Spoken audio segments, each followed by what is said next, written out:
Hola, muy buenas tardes. Mi nombre es Carlos Alberto Rodríguez Ortiz, soy maestro de matemáticas. A través de este video voy a presentar mi taller de matemáticas titulado Los números mágicos del diablo. ¿Sí? Ese es el título de mi taller, basado en el problema número 3 de los cuadros mágicos con multiplicación. Vamos a dar inicio para la explicación de qué está compuesto este taller, así como sus actividades y el sustento matemático para poder resolver estos problemas que se diseñaron en este taller. ¿Sale? Entonces, en primer lugar, lo que se pretende hacer en este taller es realizar una lectura de un libro. Tomamos un capítulo de un libro llamado El Diablo de los Números de Hans Magnus Essenberg. ¿Sí? El Diablo de los Números. Consideramos el capítulo 3. Este Diablo de los Números, este libro trata de un chico que se llama Roberto, que no le gustan las matemáticas porque no las acaba de entender, pero una noche sueña con un diablillo que pretende iniciarle, iniciarle la importancia que tienen los números en las matemáticas, y a través de estas noches pues le empieza a demostrar qué tan maravillosas son las matemáticas en la actualidad. Basándonos al capítulo 3, empieza a explicarle este dichoso diablito que qué tan importantes las matemáticas, y el tema a tratar aquí son los números primos. ¿Sí? Entonces le empiezo a explicar que los números primos son números de primera. ¿Por qué de primera? Porque solamente tienen dos divisores, tienen una característica en especial, en este caso maneja ese concepto. ¿Sí? Dentro del transcurso de la lectura, también abordando que se va a realizar de manera grupal e individual. A cada estudiante se le va a, a dar la oportunidad de leer, que también es un proceso también importantísimo en la cuestión también para poder construir conceptos matemáticos, importantísimo que el chico tenga esa capacidad de lectura y de comprender textos, ¿no? Entonces se va a ir realizando ciertas actividades dentro de esa lectura. La primer paso de esta lectura es realizar la criba de Eratóstenes. Se realiza la criba de Eratóstenes también de forma grupal, se presenta en el pizarrón también de forma grupal nuestra criba de Eratóstenes, y se empieza a realizar también lluvias de ideas dentro de esa lectura. Por ejemplo, qué es un número primo, qué es un número compuesto, cuáles son los múltiplos de un número. A través de esas lluvia de ideas se empieza también sobrellevar la lectura para que no sea muy rígida, ¿sí? Darles pausas para que también los chicos capten la atención de esa lectura muy corta. Al final de cuentas se logra el objetivo que tiene el capítulo, que es el de conocer los primeros números primos de lo que existen entre el 1 y el 100. ¿Sí? Posteriormente se lleva a llevar una descomposición numérica a través de números primos, e inclusive la lectura al final maneja que todos los números están compuestos por números primos, ¿no? También se retoma estas cuestiones y empezamos a descomponer números a través de los números primos. Por ende, de esta situación surge también otra pregunta, que existen unos criterios de divisibilidad que son importantísimos. Entonces los vamos a manejar los tres primeros criterios que son base, que es el criterio número 2, el criterio número 3 y el criterio número 5. Todos sabemos que el criterio número 2 son aquellos que terminan con un número par o cero. El criterio número 3, la suma de sus dígitos me tiene que dar un múltiplo de 3. Y el criterio número 5 son aquellos números que terminan con 5 o cero. Hasta ahí termina lo importante de la lectura. Eh, es importantísimo considerar esta parte de la lectura, ya que la mayoría de nosotros como docentes no estamos acostumbrados a hacer ese tipo de lecturas de texto, narrativas, ¿no? Que cuenten, que vean otra perspectiva de la matemática. Comúnmente estamos acostumbrados a dar lecturas de información, ya que tengan la información, que es un número primo, que es un número compuesto, cuáles son números primos, las características, y se acabó, ¿no? O sea, hasta ahí, esa es la investigación, pero entonces lo vamos a enfocar desde la parte de la lectura para que podamos abordar los conceptos matemáticos que quisiéramos encontrar con el chico y en esta sesión del taller de matemáticas. ¿Sí? Sabemos que este taller de matemáticas está diseñado para 2 horas. Entonces, esa sería la primera parte, hacer la lectura, ya encontramos los números primos, ya tenemos una conceptualización de un número primo, de un número compuesto, divisores, criterios de divisibilidad y los múltiplos de los números cualquiera, que sabemos que es una serie numérica de la multiplicación. Okay. Posteriormente, ya que tenemos entonces esa situación, vamos a la siguiente pregunta, la siguiente actividad es realizar un cuadro mágico. Entonces, en este caso presentamos un cuadro mágico, pero que básico, que los chicos lo puedan trabajar, y es aquel cuadro mágico que la multiplicación de sus números me puede dar, o de sus líneas, me puede dar 12. ¿Sí? En este caso, presentamos aquí el primer cuadro mágico que me tiene que dar sus líneas 12. Aquí tenemos el primer cuadro mágico, ¿sí? Para poder llevar a cabo. Este cuadro mágico lo vamos a realizar de manera grupal, ¿sí? Con la participación de todos los estudiantes. Recordemos que es un taller, entonces un taller dice que tenemos que crear, tenemos que empezar a ser más participativo, de tal manera que los chicos empiezan a realizar su bosquejo de qué números van a ser para que me pueda dar tanto horizontal, vertical o diagonalmente el resultado 12. Pero va a ser sumado. Vamos a empezar con la primera. Entonces se realiza esa situación, se presentan los chicos lo resuelven. Les pedimos a los estudiantes que nos presenten sus propuestas de o sus estrategias para poder resolverlo y cómo lo resolvieron, ¿sí? La mayoría de nosotros sabemos que lo van a resolver de forma de ensayo y error, ¿sí? Pero van a llegar al resultado, ¿no? Ok, posteriormente, ya que se haya tenido, ya que se esté presente, vamos a un segundo cuadro. Este segundo cuadro, ¿sí? Tenemos esta característica, ¿sí? Tenemos 12, 5 y 18. En el proyecto de la actividad que se tiene que presentar viene más detallado. Pero este proyecto tiene que ser ahora con multiplicación, ¿sí? Entonces, volvemos a poner el cuadro mágico en el pizarrón, dejamos a un lado el de suma, ahora ponemos el de multiplicación. ¿Qué procede? Pues les invitamos a los estudiantes que busquen, que indaguen qué números me van a permitir completar que la suma de la multiplicación me dé 216 en cada lado. Al momento de que lo empiecen a bosquejar, pues, que nos manden que nos den sus planteamientos en ese momento y hacer un comparativo. ¿Cuál es la diferencia entre resolver un cuadro mágico con puras sumas? ¿Cuál es la diferencia de un cuadro mágico resolverlo con multiplicaciones? ¿Sí? Y sacar las conclusiones, ¿sí? Y ver si los chicos llegan a alcanzar, utilizar el lenguaje algebraico para poder resolver un cuadro mágico a través del álgebra, un cuadro mágico por la multiplicación, convertirlo en una ecuación lineal. Sabemos que esto sí es posible.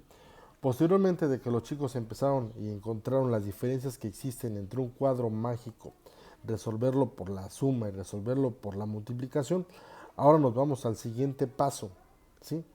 A encontrar números, ¿sí? A encontrar números, ¿sí? Del segundo cuadro, aplicando la descomposición factorial, ¿sí? ¿Cómo? Bueno, ya tenemos un antecedente que es en la lectura del Diablo de los Números, donde al final menciona que cada número puede tener su descomposición a través de números primos.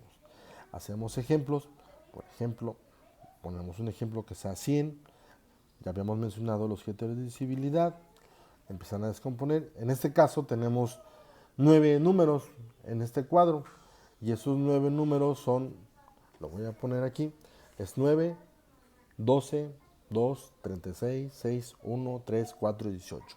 Son los 9 números que tienen que ellos que encontrar en este cuadro mágico para que me dé 216, ¿sí?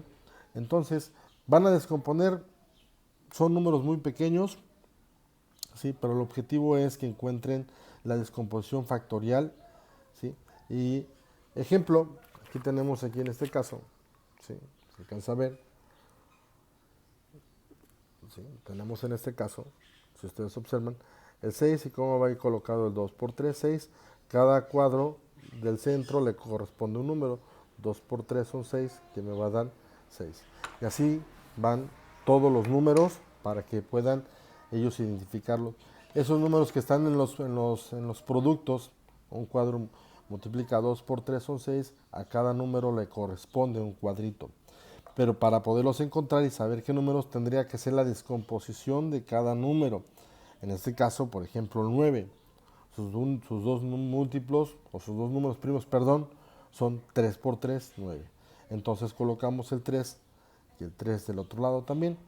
Si hablamos del 6, tiene 2 y 3. Si hablamos del 4, 2 por 2. Si hablamos del 3, pues sabemos que en el 3 es un número primo, tiene dos divisores. Entonces, tercera nada más, pues, multiplicar y ocupamos el 3 y el 1, ¿sí?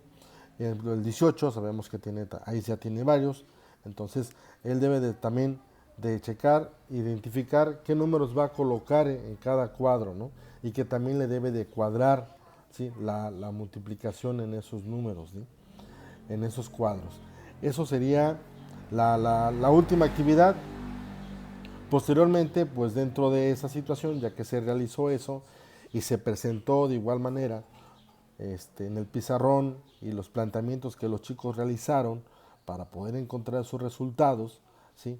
Es necesario que también ellos expliquen y cuáles fueron sus procesos que realizaron o cuáles fueron las complicaciones que tuvieron ahí en ese cuadro mágico, ¿sí? Si se cumple o no se cumple esta condición, también es algo importantísimo, ¿no? Con base a lo que no hemos manejado ahorita en el taller, que hay ciertas cuestiones que sí se cumplen y ciertas cuestiones que no se cumplen, cuáles son las razones por las cuales no se cumplen, ¿no? Bueno, ya que se hizo esta situación, ya se hizo la lectura, ya se hicieron ejemplos de descomponer un número en números primos, ya se hicieron cuadros mágicos con suma, ya se hicieron un comparativo de la diferencia entre un cuadro mágico resuelto con suma, un cuadro mágico resuelto con multiplicación, cuáles son las semejanzas, cuáles son las diferencias, si existe una ecuación lineal diferente a la suma y la resta. Nos vamos al siguiente, ese mismo cuadro de ese resultado, descomponerlo en factores, sus 9 resultados que obtuvieron en su cuadro mágico y colocarlos de tal manera que también se acoplen o se ajusten esos dos números. Por último, el toque final de este taller de matemáticas siempre debe de haber un cierre, ¿sí? Podemos decir que mi inicio fue mi lectura y en base a mi lectura se empezaron a resolver ciertas actividades. Mi desarrollo fueron la descomposición factorial de los números, los cuadros mágicos, y hacer comparativos y presentarlos en el pizarrón.